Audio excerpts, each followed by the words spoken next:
અમદાવાદના ઐતિહાસિક ખાડિયા વિસ્તારમાં મ્યુનિસિપલ કોર્પોરેશનની માલિકીના પ્લોટમાં ભીષણ આગ ફાટી નીકળતા અફરાતફરીનો માહોલ સર્જાયો।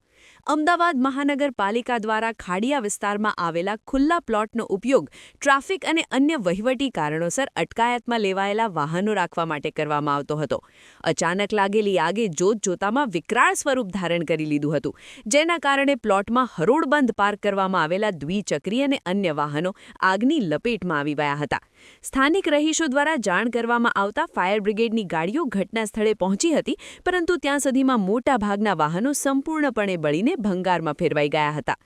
આ ઘટનાના પગલે મ્યુનિસિપલ કોર્પોરેશનના અધિકારીઓ અને પોલીસ કાફલો તાત્કાલિક સ્થળ પર દોડી આવ્યો હતો। પ્રાથમિક તપાસમાં આગ લાગવાનું ચોક્કસ કારણ હજુ જાણી શકાયું નથી, પરંતુ શોર્ટ સર્કિટ અથવા કોઈ અજાણ્યા શખ્સની બેદરકારીના કારણે આ હોનારત સર્જાઈ હોવાની આશંકા વ્યક્ત કરવામાં આવી રહી છે।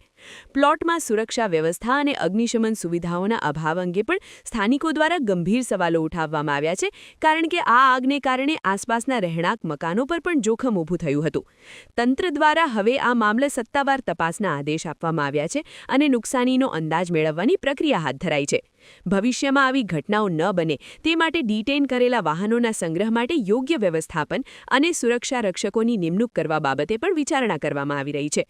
પોલીસ દ્વારા આસપાસના સીસીટીવી કેમેરાના ફૂટેજ તપાસવામાં આવી રહ્યા છે, જેથી આગ પાછળ કોઈ અસામાજિક તત્વનો હાથ છે કે કેમ તે જાણી શકાય।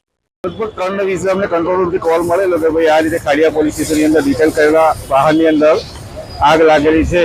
તે સાથે અમે એક મિની ફાઇટર ગજરાજ સાથે લગભગ 10 ફાયરમેન સાથે અહીંયા આવી પહોંચેલા, પાણીનો મારો ચલાવી આગ બુઝાવી દીધેલી છે। હજુ ચોક્કસ કારણ જાણવા નથી મળ્યું શેના લીધે લાગી।